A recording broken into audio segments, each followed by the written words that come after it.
आज की क्लास में ये 11th क्लास का फर्स्ट वीडियो है जिसमें हम 11th क्लास का जो सिलेबस है वो स्टार्ट कर रहे हैं और शुरू करेंगे डायमेंशनल एनालिसिस से। तो इस क्लास में हम डिस्कस करेंगे फिजिक्स के बारे में। फिजिक्स क्या है? साइंस की ब्रांच है जिसमें हम दो चीज़ों का डिस्कशन करते हैं, नेचर और नेचुरल फिनोमिना की। यानी जहां कहीं भी ये दो चीज आए वहां पर फिजिक्स अप्लाई होगा। क्या? नेचर और नेचुरल फिनोमिना। जैसे कि बारिश होती है, क्या है? नेचुरल फिनोमिना है। इसकी स्टडी हम कहाँ करेंगे? फिजिक्स में करेंगे। गर्म पानी की गिलास में रख दिया और उसको थोड़ी देर बाहर रख दिया, वो पानी क्या हो जाएगा? ठंडा हो जाएगा। ये क्या है? नेचुरल फिनोमिना है। इसकी स्टडी क्या करेंगे? फिजिक्स में करेंगे। आइस है, आइस को थोड़ी देर बाहर रख देंगे तो मेल्ट हो जाएगा। इसमें क्या करेंगे? नेचुरल फिनोमिना है, फिजिक्स में स्टडी करेंगे। तो जहां कहीं भी नेचुरल फिनोमिना और नेचर के बारे में आए वो क्या है? आपका फिजिक्स है। जो कुछ भी नेचर में हो रहा है और जो कुछ भी नेचुरल फिनोमिना है वो सबकी स्टडी किस में आती है? फिजिक्स में आती है। Physical quantities. देखिए, फिजिकल क्वांटिटीज क्या है? ऐसी कोई भी क्वांटिटी जिसको आप मेजर कर सकते हैं, जिसका मेजरमेंट हो सकता है, ऐसी सभी क्वांटिटी को हम क्या बोलेंगे? फिजिकल क्वांटिटी बोलेंगे। तो फिजिकल क्वांटिटी कौन सी है? ऐसी quantity which can be measured. ऐसी कोई भी क्वांटिटी जिसका मेजरमेंट हो सकता है वो क्या है? फिजिकल क्वांटिटी है। जैसे आप दूध लेने जाते हैं, जो दूध देने वाला है वो क्या करता है? नाप के देता है। तो क्या है? वॉल्यूम क्या है? फिजिकल क्वांटिटी है। आप सब्जी लेने बाजार में जाते हैं, क्या करता है? वो तौल के देता है, ठीक, मेजरमेंट करके देता है। क्या है? फिजिकल क्वांटिटीज है। ऐसे ही जो भी क्वांटिटी जिसका मेजरमेंट हम कर सकते हैं वो सारी की सारी क्वांटिटी किस कैटेगरी में आएगी? फिजिकल क्वांटिटी में आएगी। और जब हम फिजिकल क्वांटिटी को लिखते हैं तो हम इसको ऐसे लिखते हैं n इंटू यू। यहां पर n क्या है? n उसकी क्वांटिटी की न्यूमेरिकल वैल्यू है। क्या है? न्यूमेरिकल वैल्यू है। और u क्या है? उसकी यूनिट है। जैसे फॉर एग्जाम्पल आप आलू लेने जाते हैं और या सब्जी लेने जाते हैं और आप कहते हैं 2 किलो दे दो, 2 केजी, ठीक, 2 किलोग्राम। तो यहां पर 2 क्या है उसकी? ये 2 उसकी न्यूमेरिकल वैल्यू हो गई और ये केजी क्या हो गया? उसकी यूनिट हो गई। तो इस तरह से जब भी हम किसी फिजिकल क्वांटिटी को एक्सप्लेन करते हैं तो उसमें दो चीजों का होना बहुत जरूरी है। एक तो उसकी न्यूमेरिकल वैल्यू, न्यूमेरिकल वैल्यू भी कौन सी? जिसमें वो मेजर कर रहे हैं। और यूनिट क्या है? इंपॉर्टेंट है। किस यूनिट में उसका मेजरमेंट हो सकता है, इसकी भी हम क्या करते हैं? यहां पे बात करते हैं। साथ में अगर हम यूनिट चेंज करते हैं तो न्यूमेरिकल वैल्यू भी चेंज हो जाती है। अगर मान लो हमने किसी एक यूनिट में मेजरमेंट किया और उस मेजरमेंट को हम दूसरी यूनिट में कन्वर्ट करना चाहें तो अगर हम यूनिट कन्वर्ट करेंगे तो सिंपल सी बात है कि उसका जो न्यूमेरिकल वैल्यू है वो भी चेंज हो जाएगा, लेकिन क्वांटिटी क्या रहेगी? सेम रहेगी। जैसे मान लो मैं कहूं 1 केजी चीनी है, 1 केजी चीनी है तो मैं इसको ऐसे भी लिख सकता हूं कि ये 1000 ग्राम चीनी है। यहां पर हम क्या देख रहे हैं कि जब मैंने यूनिट चेंज किया, जैसे ही यूनिट चेंज किया, केजी को किस में कन्वर्ट किया? ग्राम में कन्वर्ट किया, वैसे ही जो इसकी न्यूमेरिकल वैल्यू है वो भी क्या हो रही है? चेंज हो रही है। यानी कि न्यूमेरिक जब यूनिट हम चेंज करते हैं किसी भी फिजिकल क्वांटिटी की तो उसकी जो न्यूमेरिकल वैल्यू है वो चेंज। लेकिन क्वेश्चन उठता है, क्या ये फिजिकल क्वांटिटी एक ही है? ये दोनों की वैल्यू एक ही है या अलग अलग है? तो आप भी कहेंगे कि 1 केजी चीनी हो या 1000 ग्राम चीनी हो, दोनों एक दूसरे के इक्वल होगा। तो हम ये कह सकते हैं कि यहां से कि अगर हम यूनिट चेंज करते हैं तो उसकी न्यूमेरिकल वैल्यू चेंज हो जाएगी, लेकिन ओवरऑल जो क्वांटिटी है वो क्या रहेगी? सेम रहेगी। यही चीज मैंने लिखा है देखो अगर मैंने यूनिट लिया है केजी तो हमारा न्यूमेरिकल वैल्यू क्या है 1 है, लेकिन जैसे ही मैंने यूनिट चेंज किया है न्यूमेरिकल वैल्यू क्या हो गई, चेंज हो गई, 1000 ग्राम हो गई। लेकिन क्या दोनों क्वांटिटी अलग अलग है कि एक ही है? तो आपका आंसर होगा कि एक ही है, दोनों क्वांटिटी अलग अलग नहीं है। हम भी जानते हैं कि 1 केजी और 1000 ग्राम दोनों एक दूसरे के इक्वल है। तो चूंकि 1 केजी और 1000 ग्राम इक्वल है तो देखो ऐसे न्यूमेरिकल वैल्यू किसी एक न्यूमेरिकल वैल्यू, कोई एक यूनिट में हमने न्यूमेरिकल वैल्यू n1 निकाला, किसी दूसरे यूनिट में न्यूमेरिकल वैल्यू n2 निकाला, तो हम क्या देख रहे हैं कि n1 u1 n2 u2 के इक्वल होगा अगर क्वांटिटी क्या है, सेम है। ठीक है, तो इस तरह से हम फिजिकल क्वांटिटी को एक्सप्लेन करते हैं। फिजिकल क्वांटिटी ऐसी सभी क्वांटिटी को बोलते हैं जिसे हम क्या कर सकते हैं, मेजर कर सकते हैं। जो फिजिकल क्वांटिटी होती हैं ये दो तरह की होती हैं। फिजिकल क्वांटिटी क्या है, दो तरह की है। इसमें जो पहली क्वांटिटी है उसको बोलते हैं फंडामेंटल क्वांटिटी। क्या बोलते हैं, फंडामेंटल क्वांटिटीज। और दूसरी जो क्वांटिटीज है उसको बोलते हैं डिराइव्ड क्वांटिटीज, डिराइव्ड क्वांटिटीज। अब यहां पर एक एग्जांपल समझते हैं। इन दोनों को समझने के लिए एक एग्जांपल समझते हैं। जैसे मान लीजिए परिवार में आपके पिताजी हैं और आप हैं, आप पढ़ रहे हैं, पिताजी हो सकता है नौकरी कर रहे होंगे। जब नौकरी कर रहे होंगे तो उनको सैलरी मिल रही होगी, उनका बैंक अकाउंट होगा। अगर पिताजी को पैसे की जरूरत होती है तो क्या करते हैं, वो आपसे नहीं मांगते हैं ना, वो क्या करते हैं, बैंक में जाते हैं और पैसा निकाल लेते हैं। ठीक, क्योंकि उनका खुद का अकाउंट है और वो क्या है, अपने ऊपर निर्भर है ना कि दूसरे के ऊपर, यानी अपने आप में क्या है, इंडिपेंडेंट है, स्वतंत्र है। लेकिन अगर आपको पैसे की जरूरत पड़ती है तो आप क्या करते हैं, पिताजी के आगे हाथ फैलाते हैं, मांगते हैं उनसे। और जब पिताजी से मांगते हैं तो आपको क्या होता है, पैसा मिलता है। यानी आपको जब भी पैसे की जरूरत होती है आप अपने फादर से क्या करते हैं, लेते हैं। तो आप क्या है, अपने फादर के ऊपर क्या है, डिपेंडेंट है। ऐसे ही हमारी क्वांटिटीज होती हैं, फंडामेंटल क्वांटिटीज और डिराइव्ड क्वांटिटी। फिजिक्स में ऐसे ही ऐसी क्वांटिटी जो अपने आप में इंडिपेंडेंट होती हैं, ऐसी क्वांटिटी जो अपने आप में इंडिपेंडेंट होती हैं, ऐसी क्वांटिटीज को हम क्या बोलते हैं, फंडामेंटल क्वांटिटीज बोलते हैं। जैसे आपके पिताजी, अगर नहीं समझ में आ रहा तो आप अपने फादर का एग्जांपल इसमें कंसीडर कर सकते हैं। फादर क्या है आपके, इंडिपेंडेंट है।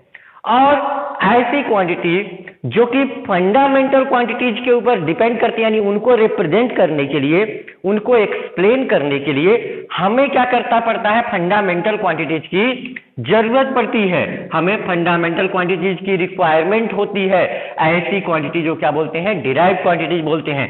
यानी इसको आप किससे कंपैरिजन कर सकते हैं, अपने आप से कंपैरिजन कर सकते हैं, क्योंकि ये इंडिपेंडेंट नहीं है, ये फंडामेंटल क्वांटिटीज के ऊपर क्या करती हैं, डिपेंड्स होती हैं, उनके ऊपर निर्भर करती हैं, इसलिए ऐसी क्वांटिटी को क्या बोलते हैं। तो यहां पर फंडामेंटल और डिराइव्ड में बहुत बेसिक सा डिफरेंस है। फंडामेंटल ऐसी क्वांटिटीज है जो क्या है, अपने आप में इंडिपेंडेंट है, उनको एक्सप्लेन करने के लिए, बताने के लिए हमें किसी और क्वांटिटी की हेल्प लेनी नहीं पड़ती है। ऐसी सभी क्वांटिटी जो क्या बोलते हैं, फंडामेंटल क्वांटिटी बोलते हैं। और ऐसी क्वांटिटी जो क्या होती है, जो अपने रिप्रेजेंटेशन के लिए, अपने को एक्सप्लेन करने के लिए फंडामेंटल क्वांटिटी के ऊपर क्या करती हैं, डिपेंडेंट होती हैं, ऐसी क्वांटिटीज को हम क्या बोलते हैं, डिराइव्ड क्वांटिटीज बोलते हैं। फंडामेंटल क्वांटिटीज, तो हमने क्या देखा कि फंडामेंटल क्वांटिटीज कौन सी है, ऐसी क्वांटिटी जो अपने आप में क्या है, इंडिपेंडेंट है, ऐसी क्वांटिटी जो क्या है, इंडिपेंडेंट है, इंडिपेंडेंट है और साथ में अपने रिप्रेजेंटेशन के लिए, अपने नोटेशन के लिए किसी दूसरी क्वांटिटी पे डिपेंड नहीं करते हैं और दूसरी क्वांटिटी पे डिपेंड नहीं होती हैं। ऐसी क्वांटिटी को हम क्या बोलते हैं, फंडामेंटल क्वांटिटी बोलते हैं। और फिजिक्स में ऐसी कुल 7 ही क्वांटिटीज हैं जिनको हम फंडामेंटल क्वांटिटीज बोलते हैं। और ये क्वांटिटी है कौन सी, ये है लेंथ है, मास है, टाइम है, टेम्परेचर है,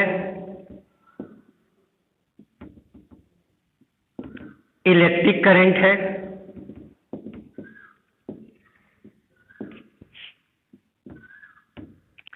ल्यूमिनस इंटेंसिटी है,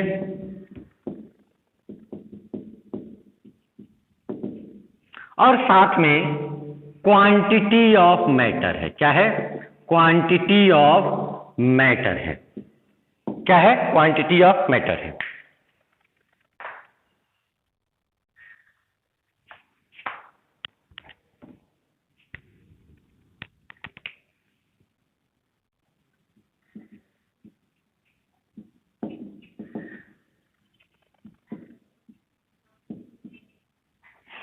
तो ये जो 7 क्वांटिटीज हैं, यही क्या है? इंडिपेंडेंट क्वांटिटीज हैं। और इन क्वांटिटीज को हम क्या बोलते हैं? फंडामेंटल क्वांटिटीज बोलते हैं। और इनकी जो यूनिट, मैंने कहा फिजिकल क्वांटिटी दो चीज से मिलकर बनी होगी, एक तो उसकी न्यूमेरिकल वैल्यू, और दूसरा न्यूमेरिकल वैल्यू के अलावा उसमें क्या लगा होगा? उसमें उसका यूनिट लगा होगा। जब भी हम बात करते हैं तो हम क्या करते हैं? फंडामेंटल जो क्वांटिटी, कोई physical quantity numerical value into unit होगा। तो ऐसे ही जो फंडामेंटल क्वांटिटीज हैं, उनकी जो यूनिट्स है, उनको बोलते हैं fundamental units. The units of fundamental quantities are called fundamental units. ठीक, तो जब अगर 7 फंडामेंटल क्वांटिटीज हैं तो 7 ही फंडामेंटल यूनिट्स होंगी। 7 अगर फंडामेंटल क्वांटिटीज हैं तो 7 ही फंडामेंटल यूनिट्स होंगी। और ये कौन कौन सी हैं? तो लेंथ की यूनिट क्या होती है? लेंथ की यूनिट होती है मीटर, मास का किलोग्राम, टाइम का सेकेंड, टेम्परेचर का केल्विन। ये चीज अच्छी तरह से दिमाग में रख लीजिए कि फिजिक्स में जब भी हम टेम्परेचर को मेजर करेंगे, हम डिग्री सेल्सियस में नहीं लेंगे, टेम्परेचर को हमेशा केल्विन में लेंगे। इलेक्ट्रिक करंट की यूनिट क्या होती है? एम्पियर। ल्यूमिनस इंटेंसिटी, यहां थोड़ा समझ लेते हैं। ल्यूमिनस इंटेंसिटी, ल्यूमिनस का मतलब होता है लाइट। जैसे अगर कमरे में अंधेरा है तो वहां पर लाइट कम होती है, और जब धूप खिला होता है तो बाहर क्या होता है? बहुत तेज लाइट होती है। तो इसका मतलब यह है कि अंधेरे कमरे में ल्यूमिनस इंटेंसिटी कम है और बाहर क्या है? ल्यूमिनस इंटेंसिटी ज्यादा है। तो जहां कहीं भी लाइट का अमाउंट ज्यादा होगा वहां पर लुमिनस इंटेंसिटी ज्यादा होगी। और यानी कि simply c quantity of light की बात कर रहे हैं यहाँ पे। जहां पर तेज धूप होगा, तेज लाइट होगी, वहां पे लुमिनस इंटेंसिटी क्या होगा? ज्यादा होगा। इसकी यूनिट होती है कैंडेला। और क्वांटिटी ऑफ मैटर, इसके बारे में आप लोग जानते होंगे, इसकी यूनिट होती है मोल। तो इस तरह से ये क्या होती है? 7 फंडामेंटल क्वांटिटीज और इनकी 7 फंडामेंटल यूनिट्स। 7 फंडामेंटल क्वांटिटीज और इनकी 7 फंडामेंटल यूनिट्स होती हैं। इन फंडामेंटल यूनिट्स को हम क्या करते हैं? एक शॉर्ट नोटेशन से रिप्रेजेंट करते हैं। इनको हम क्या करते हैं? छोटे नोटेशन से रिप्रेजेंट करते हैं। और जब उसको इनके टर्म में रिप्रेजेंट करते हैं तो उसे बोलते हैं डायमेंशन। तो इनका जो रिप्रेजेंटेशन है, मीटर को हम L से रिप्रेजेंट करते हैं, किलोग्राम को N से, इसको T से, इसको K से। कहीं कहीं थीटा भी लिखा होगा, किसी किसी किताब में थीटा भी लिखा होगा, तो कंफ्यूज मत होना, K या थीटा कुछ भी लिख सकते हैं, डोंट बी कंफ्यूज। एम्पियर को A से, कैंडेला को CD लिखते हैं और मोल को मोल ही लिखते हैं। तो ये अब इनके टर्म में जब हम लिखते हैं बाकी क्वांटिटीज को, तो क्या होती है? इनके टर्म में यानी MLT के पावर के रूप में जब लिखते हैं तो जो एक्सप्रेशन आता है उसे हम क्या बोलते हैं? डायमेंशन बोलते हैं। ठीक, तो सबसे पहले फिर बात करते हैं फंडामेंटल क्वांटिटीज कौन सी है? ऐसी क्वांटिटी जो अपने आप में क्या होती हैं? इंडिपेंडेंट होती हैं और उनको रिप्रेजेंट करने के लिए, एक्सप्लेन करने के लिए हमें किसी दूसरे क्वांटिटी की हेल्प नहीं लेनी पड़ती है। ऐसी क्वांटिटी को क्या बोलते हैं? Fundamental quantities. कुल कितनी फंडामेंटल क्वांटिटीज है? कुल 7 फंडामेंटल क्वांटिटीज है। Length, mass, time, temperature, electric current, luminous intensity और क्वांटिटी ऑफ मैटर। और इसकी यूनिट क्या है? Metre, kilogram, second, kelvin, ampere, candela और मोल। और इनकी जो यूनिट्स हैं, इनको हम क्या बोलते हैं? इनको हम बोलते हैं फंडामेंटल यूनिट्स। तो अगर 7 फंडामेंटल क्वांटिटीज हैं तो 7 फंडामेंटल यूनिट्स हो गई।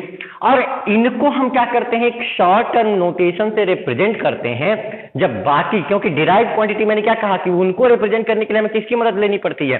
फंडामेंटल क्वांटिटी लेनी पड़ती है।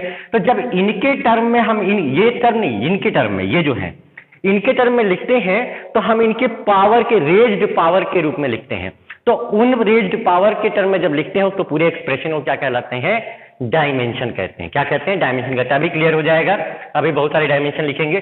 तो अब यहां पर ध्यान रखना, यहां पर कंफ्यूजन ये होता है कि लेंथ जो है वो एल को लेंथ रिप्रेजेंट कर रहा है, एल को नहीं रिप्रेजेंट कर रहा, वो मीटर को एल रिप्रेजेंट कर रहा है। ये बात दिमाग में अच्छी तरह रख लेना। यानी जिस भी क्वांटिटी की यूनिट मीटर होगी, जिस भी क्वांटिटी की यूनिट अगर मीटर होगी, उन सब को हम किससे रिप्रेजेंट करने वाले हैं, एल से रिप्रेजेंट करने वाले हैं। ये इन यूनिट फंडामेंटल यूनिट का नोटेशन है, ना कि फंडामेंटल क्वांटिटीज का। ये बात दिमाग में अच्छी तरह रख लीजिए कि ये फंडामेंटल यूनिट्स का नोटेशन है, ना कि फंडामेंटल क्वांटिटीज का। तो जिस भी क्वांटिटी को हम मीटर में मेजर करेंगे, जिस भी क्वांटिटी को, जैसे लेंथ हो गया, आप कहते हैं कि एक क्यूब है, एक क्यूबॉइड है, उसकी लेंथ 2 मीटर है, ब्रेथ 3 मीटर है और हाइट 4 मीटर है। तो यहां पर हम लेंथ को भी मीटर में मेजर कर रहे हैं, ब्रेथ को भी मीटर में मेजर कर रहे हैं, हाइट को भी मीटर में मेजर कर रहे हैं। तो यहां पर इन यूनिट्स को हम क्या कर रहे हैं, तीनों को मीटर में मेजर कर रहे हैं। तो तीनों का ही लेंथ, ब्रेथ और हाइट, तीनों का ही जो डायमेंशन बनेगा वो एल बनेगा। डायमेंशन जो होती है, जैसे फंडामेंटल क्वांटिटीज, मैंने कोई भी क्वांटिटीज कहा तो मैंने कहा एन इंटू यू होता है न्यूमेरिकल वैल्यू, और इनटू क्या होता है, यूनिट होता है। तो यहां पर न्यूमेरिकल वैल्यू और यूनिट, यहां पर जो हम ये लिख रहे हैं, ये इनके यूनिट्स के आधार पर डिराइव किए गए हैं, ना कि न्यूमेरिकल वैल्यू। जब भी हम इस चैप्टर में बात करेंगे, हम उसके न्यूमेरिकल वैल्यू की बात नहीं करेंगे। हम किसकी बात करने जा रहे हैं, केवल उसके यूनिट की बात करने जा रहे हैं, ना कि उसके हम न्यूमेरिकल वैल्यू की। हम उसके न्यूमेरिकल वैल्यू की बात नहीं कर रहे हैं, हम किसकी बात कर रहे हैं, उसके यूनिट की। क्लियर हो जाना चाहिए कि ये जो नोटेशन है वो इनके यूनिट क्या है। जिस चीज को भी हम किलोग्राम में मेजर करेंगे, जिस भी चीज को, वो सबका सिंबल क्या बनेगा या डायमेंशन क्या बनेगा, एम बनेगा। जिस भी चीज को हम सेकंड में मेजर करेंगे, उन सबका क्या बनेगा, टी बनेगा। तो इस तरह से हमारा फंडामेंटल क्वांटिटीज बनता है। डिराइव्ड क्वांटिटीज, डिराइव्ड क्वांटिटीज कौन सी होती हैं, ऐसी क्वांटिटीज जो अपने आप में इंडिपेंडेंट नहीं होती हैं, ऐसी क्वांटिटीज जो अपने आप में इंडिपेंडेंट नहीं होती हैं, बल्कि उनको रिप्रेजेंट करने के लिए, उनको बताने के लिए हमें फंडामेंटल क्वांटिटीज की हेल्प लेनी पड़ती है। ऐसी सभी क्वांटिटीज जिनको एक्सप्लेन करने के लिए, बताने के लिए हमें फंडामेंटल क्वांटिटीज की हेल्प लेनी पड़ती है, ऐसी सभी क्वांटिटीज जो क्या बोलते हैं, डिराइव्ड क्वांटिटी। यानी डिराइव्ड क्वांटिटीज ऐसी क्वांटिटीज हैं जो अपने आप में इंडिपेंडेंट नहीं है। फंडामेंटल क्वांटिटीज कौन सी थी, अपने आप में क्या थी, वो इंडिपेंडेंट थी। डिराइव्ड क्वांटिटी जो है, दे आर नॉट इंडिपेंडेंट, ये अपने आप में इंडिपेंडेंट नहीं है। इनको एक्सप्लेन करने के लिए, इनको बताने के लिए, इनको रिप्रेजेंट करने के लिए आपको फंडामेंटल क्वांटिटीज की हेल्प लेनी पड़ेगी। ठीक, तो इन क्वांटिटी को हम क्या बोलते हैं, डिराइव्ड क्वांटिटी बोलते हैं। और ये 7 फिजिक्स में बहुत सारी, हजारों क्वांटिटीज हैं। 7 क्वांटिटीज को छोड़ करके और 2 और क्वांटिटी है जिसकी हम लेटर ऑन बात करेंगे।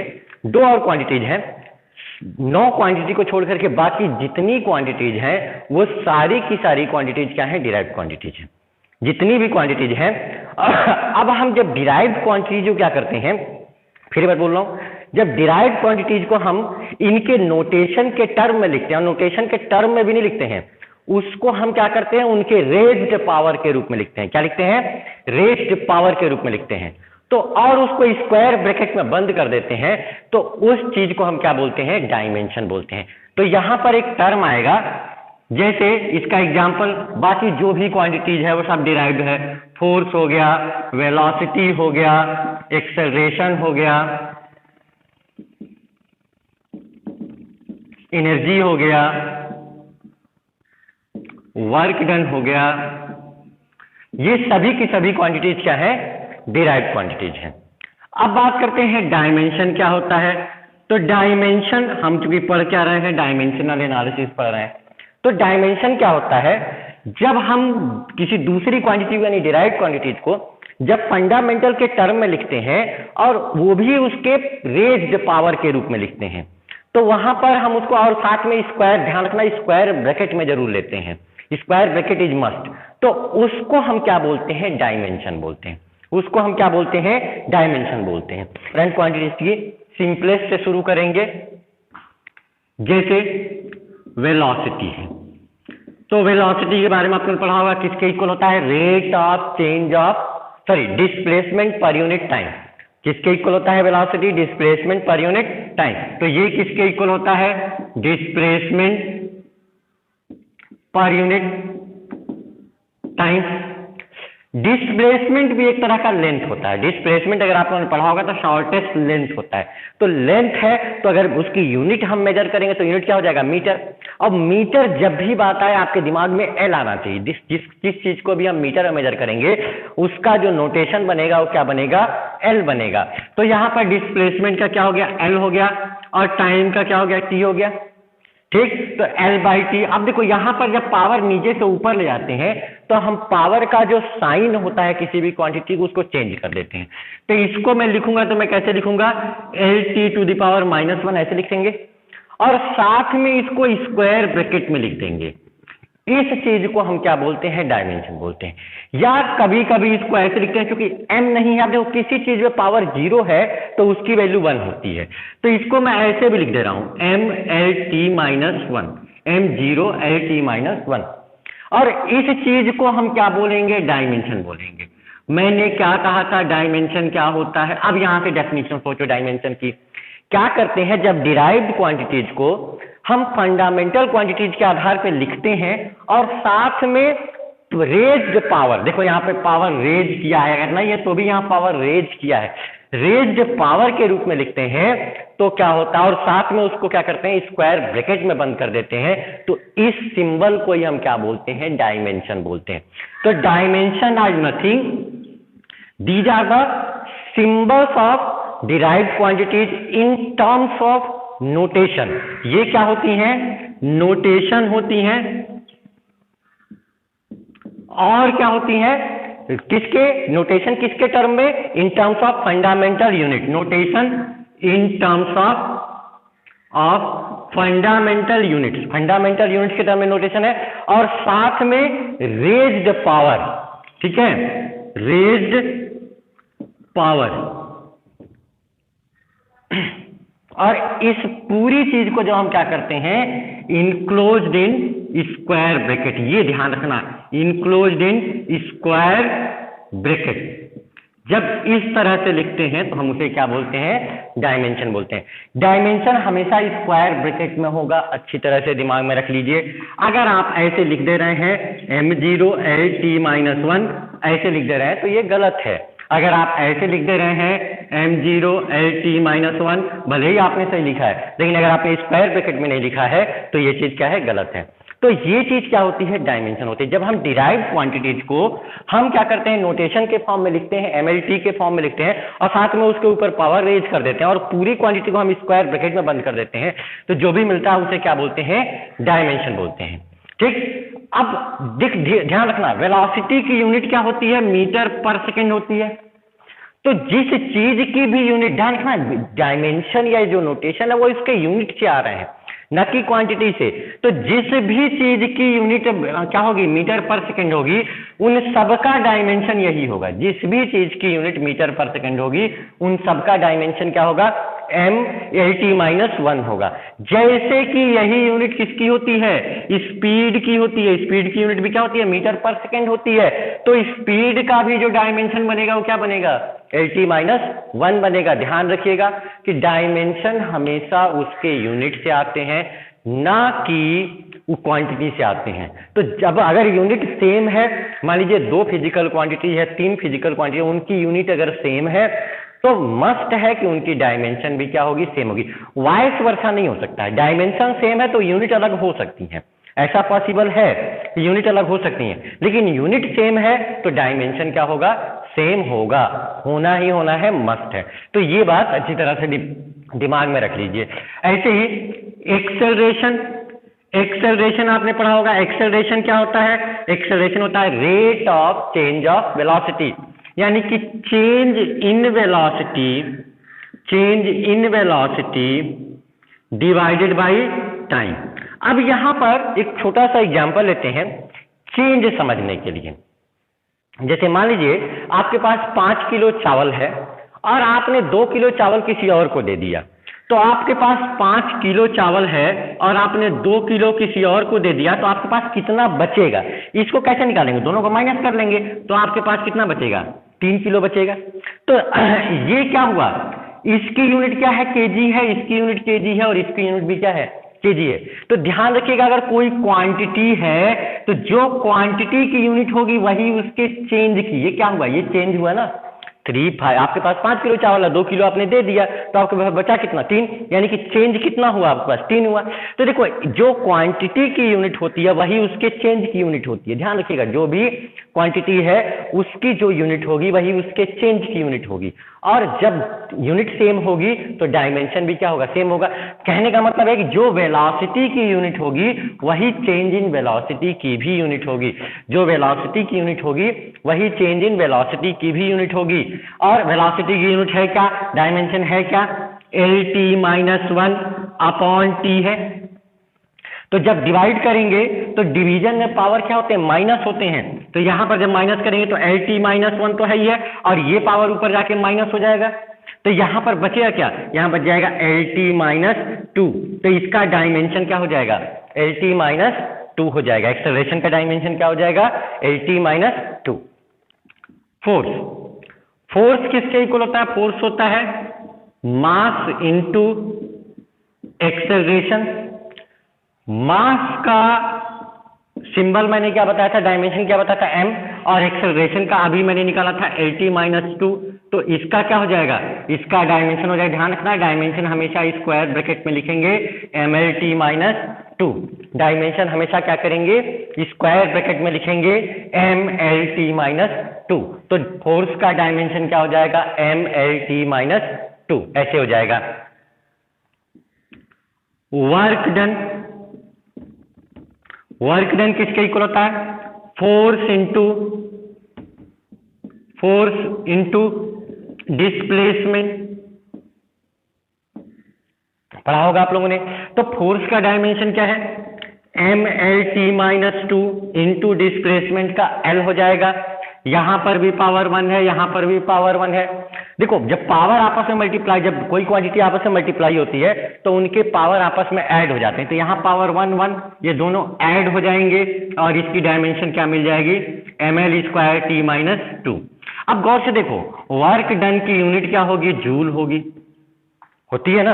वर्क डन की यूनिट क्या होती है? जूल होती है। तो अब जिस भी चीज की यूनिट जूल होगी उन सबका डायमेंशन क्या बनेगा? यही बनेगा। जैसे एनर्जी की मैं बात करूं तो एनर्जी का भी यूनिट क्या होता है? जूल होता है। तो एनर्जी का भी डायमेंशन यही बनेगा। अब काइनेटिक एनर्जी का भी क्या होता है? यूनिट जूल होता है। तो काइनेटिक एनर्जी का भी डायमेंशन क्या बनेगा? ML²T-2 बन जाएगा। पोटेंशियल एनर्जी का भी यूनिट क्या होता है? जूल होता है। तो पोटेंशियल एनर्जी का भी डायमेंशन क्या बनेगा? ML²T-2 बन जाएगा। तो इस तरह से जिस भी क्वांटिटी, जिसको भी हम क्या करेंगे? जूल में मेजर करेंगे, उन सबका डायमेंशन क्या हो जाएगा?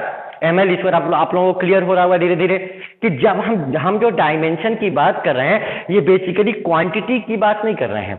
हम उस फिजिकल क्वांटिटी की नहीं बात कर रहे हैं। हम किसकी बात कर रहे हैं? हम उसके यूनिट की बात कर रहे हैं। ठीक है? अगर यूनिट सेम है तो क्या होगा? डायमेंशन सेम होगा। अगर यूनिट सेम है तो डायमेंशन क्या होगा? सेम होगा। यहां पर जैसे वर्क डन की यूनिट जूल है, एनर्जी की यूनिट जूल है, काइनेटिक एनर्जी की यूनिट जूल है, पोटेंशियल एनर्जी की यूनिट जूल है, और भी एनर्जी होती है जैसे सरफेस एनर्जी की यूनिट जूल है, तो सबका डायमेंशन क्या होगा? ML²T-2 होगा। ठीक है? तो इस तरह से ये चीज आप लोगों को क्लियर होना चाहिए। पावर क्या होता है? पावर होता है rate of doing work. Power है रेट ऑफ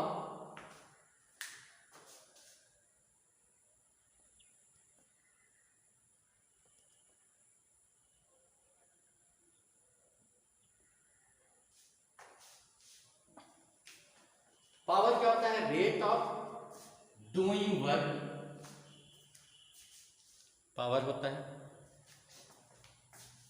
पावर क्या होता है? Rate of doing work. Rate का मतलब क्या होता है? Divided by time. जहां रेट वर्ड आए वहां पर डिवाइडेड बाय टाइम। फिजिक्स में 2-3 चीजें हैं जो याद रखना है। यहां से अगर रेट वर्ड आए तो वहां पर मुझे डिवाइड बाय टाइम करना। अगर एक वर्ड आए ग्रेडियंट, क्या वर्ड आए ग्रेडियंट, तो उसका मतलब होता है divided by distance. Gradient word आए तो उसका मतलब होता है डिवाइडेड बाई डिस्टेंस। तो यहां पर रेट यानी कि वर्क डन डिवाइडेड बाई क्या हो जाएगा टाइम। वर्क डन का यूनिट क्या होता है ml स्क्वायर t-2।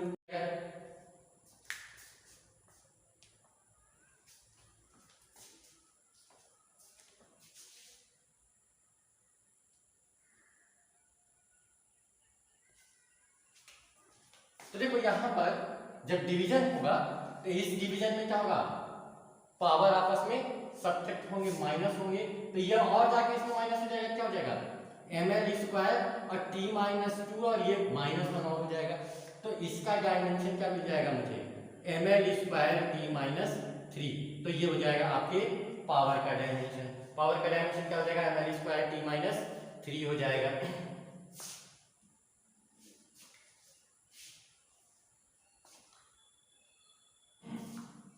दो मासेस के बीच में लगने वाला जो फोर्स होता है, कोई भी दो मासेस है वो क्या करते हैं एक दूसरे को अट्रैक्ट करते हैं, और जिस फोर्स से अट्रैक्ट करते हैं उस फोर्स को क्या बोलते हैं फोर्स ऑफ ग्रेविटेशन बोलते हैं। और ये जो फोर्स होता है अगर दो मासेस m1 m2 है और इनके बीच की डिस्टेंस जनरली सेंटर के बीच की डिस्टेंस अगर r है, तो जो फोर्स लगता है वो क्या होता है g m1 m2 by are square. और यहाँ पर जो कैपिटल जी होता है इसको बोलते हैं universal gravitational constant. Universal gravitational constant इसलिए बोलते हैं, यूनिवर्सल ग्रेविटेशनल कांस्टेंट इसलिए बोलते हैं जो कि इसकी वैल्यू पूरे यूनिवर्स में क्या होती है कांस्टेंट होती है, सेम होती है। 6.67 10⁻11 आप लोगों ने पढ़ा होगा। तो इस अब मुझे इसका डायमेंशन निकालना है, तो g को मैं क्या लिख सकता हूँ इधर मल्टीप्लाई हो जाएगा f r square upon m1 into क्या हो जाएगा m2 हो जाएगा। f किसके इक्वल है ml t-2 है। r क्या है r है l स्क्वायर। r क्या है डिस्टेंस है, तो डिस्टेंस का l हो जाएगा, r स्क्वायर है तो डिस्टेंस का स्क्वायर क्या हो जाएगा l स्क्वायर हो जाएगा। और यहां पर क्या है m के m1 m2 दोनों क्या है मास है, तो ये क्या हो जाएगा m और इंटू क्या हो गया m। यहां से एक m से कट जाएगा और ये ऊपर जाके देखो इसका ये तो कट गया और ये ऊपर जाके पावर क्या हो जाएगा माइनस हो जाएगा, और l आपस में मल्टीप्लाई क्या हो जाएंगे l क्यूब हो जाएंगे। तो इसका डायमेंशन क्या हो जाएगा m-1 l क्यूब t-2 ऐसे हो जाएगा। ठीक है, तो ये हो जाएगा आपके ग्रेविटेशनल कांस्टेंट का, ग्रेविटेशनल कांस्टेंट का क्या हो जाएगा dimension m-1 l cube t-2। Surface tension, surface tension जो होता है ये लिक्विड की प्रॉपर्टी होती है। थोड़ा सा जिस क्वांटिटी आ रहा है उसके बारे में बताता जा रहा हूं। लिक्विड की प्रॉपर्टी होती है, और लिक्विड में किस तरह की प्रॉपर्टी होती है सरफेस टेंशन के कारण क्या होता है एक लिक्विड जो होता है वो एक तनी हुई झिल्ली की तरह बिहेव करती है, स्ट्रेच्ड मेम्ब्रेन की तरह बिहेव करती है, और जैसे ही छोड़ेंगे वैसे अपने एरिया को क्या करेगा मिनिमाइज करने की कोशिश करेगा। और इसी के कारण जो फ्री स्फेरिकल ड्रॉप्स होते हैं उनका शेप कैसा होता है स्फेरिकल होता है। इस लिक्विड ड्रॉप का शेप स्फेरिकल इसलिए होता है वो सरफेस टेंशन के कारण होता है। सरफेस टेंशन जो होता है force per unit length. Surface tension की अगर बात करें तो ये फोर्स पर यूनिट लेंथ होता है, तो फोर्स का डायमेंशन क्या हो जाएगा ml t-2 अपॉन क्या हो जाएगा l से l कट जाएगा, इसका डायमेंशन क्या बन जाएगा mt-2। और l नहीं है तो कहीं कहीं ऐसे लिखा होगा, अगर कहीं कंफ्यूज मत होना ml0 t-2 भी लिखा हो सकता है, तो डोंट बी कंफ्यूज, उसकी जरूरत नहीं है। एक टर्म है कोफिशिएंट ऑफ विस्कोसिटी। विस्कोसिटी क्या होता है किसी भी लिक्विड के गाढ़ेपन को रिप्रेजेंट करता है। विस्कोसिटी का मतलब होता है गाढ़ापन, यानी जो लिक्विड ज्यादा गाढ़ा है उसकी विस्कोसिटी ज्यादा होगी और जो लिक्विड कम गाढ़ा है उसकी विस्कोसिटी कम होगी। सीधे सीधे जैसे कि एग्जांपल लेते हैं, पानी की बोतल ले लो और सॉस की बोतल ले लो, ठीक, अगर दोनों को उल्टा करो तो क्या होगा दोनों समान स्पीड से गिरेंगे, बिल्कुल नहीं गिरेंगे। पानी क्या होगा जल्दी से खाली हो जाएगा, और जो सॉस होगा उसको पूरा खाली होने में बहुत टाइम लगेगा, हो सकता है तुम्हें शाम तक बुलाना पड़े आ जा, ठीक है। तो उस केस में क्या होगा क्योंकि उसका गाढ़ापन, तो ये लिक्विड के फ्लो को रिप्रेजेंट करता है। एक तरह से लिक्विड का फ्रिक्शन होता है, ठीक है। लेटर ऑन हम इस चैप्टर में डिस्कस करेंगे, अगले चैप्टर आएगा। तो लिक्विड के फ्लो को रिप्रेजेंट करता है, ठीक है। कोएफिशिएंट ऑफ विस्कोसिटी, जो विस्कस फोर्स होता है उसके लिए फॉर्मूला होता है 6 पाई ईटा आर वी, ठीक। अब यहाँ पर छोटी सी नंबर मैंने कहा कि जो ये डायमेंशन है ये केवल किसको रिप्रेजेंट कर रहा है, यूनिट को रिप्रेजेंट कर रहा है। डायमेंशन किसको रिप्रेजेंट कर रहा है, यूनिट को रिप्रेजेंट कर रहा है। नंबर का इससे कोई लेना देना नहीं है, नंबर यहाँ पर कोई मतलब नहीं है, ठीक है। जैसे फॉर एग्जांपल अगर मैं 6 kg की बात करूं और 12 kg की बात करूं और इसका डायमेंशन देखो तो जो इसका डायमेंशन होगा वही क्या होगा, इसका डायमेंशन होगा। डायमेंशन दोनों का क्या होगा, सेम होगा, क्योंकि यूनिट दोनों की सेम है। केवल यूनिट से डायमेंशन डिसाइड होता है, नंबर का यहाँ पर कोई रोल नहीं होता है, नंबर का कोई डायमेंशन नहीं होता है। तो नंबर का ध्यान रखना, नंबर जो होता है उसकी कोई डायमेंशन नहीं होती है। तो यहाँ पर इस ईटा को हम क्या बोलते हैं, कोएफिशिएंट ऑफ विस्कोसिटी बोलते हैं। ईटा को क्या बोलते हैं, ईटा पढ़ते हैं, क्या पढ़ते हैं इसको, ईटा, ठीक है। और ये होता क्या है, कोएफिशिएंट ऑफ विस्कोसिटी होता है। तो कोएफिशिएंट ऑफ विस्कोसिटी जो हो जाएगा F अपॉन 6 पाई आर बी हो जाएगा। फोर्स की डायमेंशन क्या होती है, ml/t-2 हो जाएगा। 6 और पाई 22/7 आपको पता है। ये दोनों नंबर है, ये दोनों क्या है, प्योर नंबर है।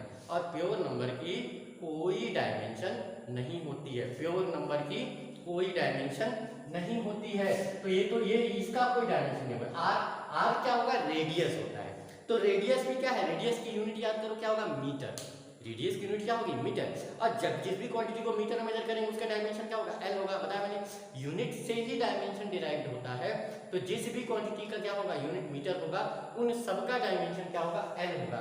तो यहाँ पर ये एल और इनटू क्या हो जाएगा, वेलोसिटी का LT-1 हमने पीछे डिराइव किया है। एक एल इक्वल से कट जाएगा यहाँ पे, और ये एल ऊपर आके माइनस हो जाएगा। और ये ऊपर जाके देखो, जब नीचे से ऊपर या ऊपर से नीचे ले आएंगे पावर को, तो पावर का साइन चेंज हो जाएगा। तो ये पावर नीचे माइनस है, तो ऊपर जाके क्या हो जाएगा, प्लस हो जाएगा। तो हो जाएगा ml-1 t-2 और ये +1 हो जाएगा। ऊपर जाके नीचे से ऊपर ले जाएंगे या ऊपर से नीचे ले आएंगे तो पावर का साइन क्या हो जाएगा, चेंज हो जाएगा।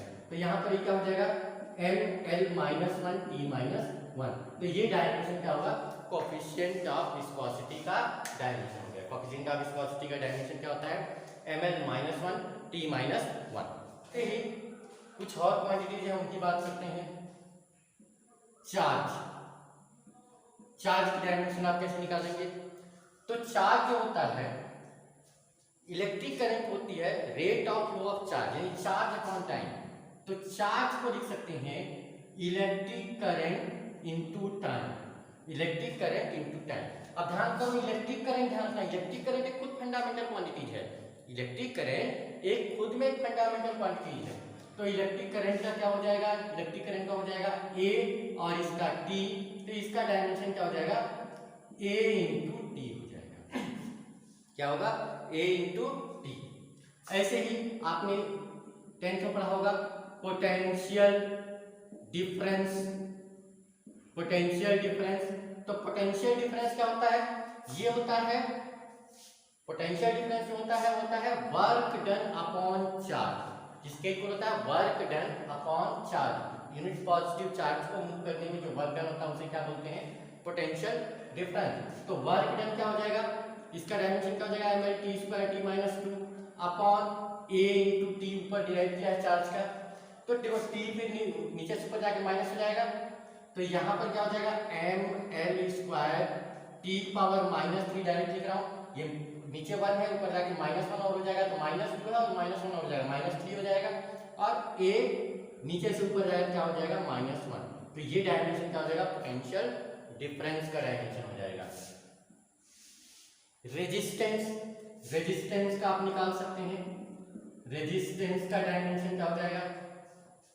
तो रेजिस्टेंस होता है, किसका इक्वल रेजिस्टेंस होता है, V/I।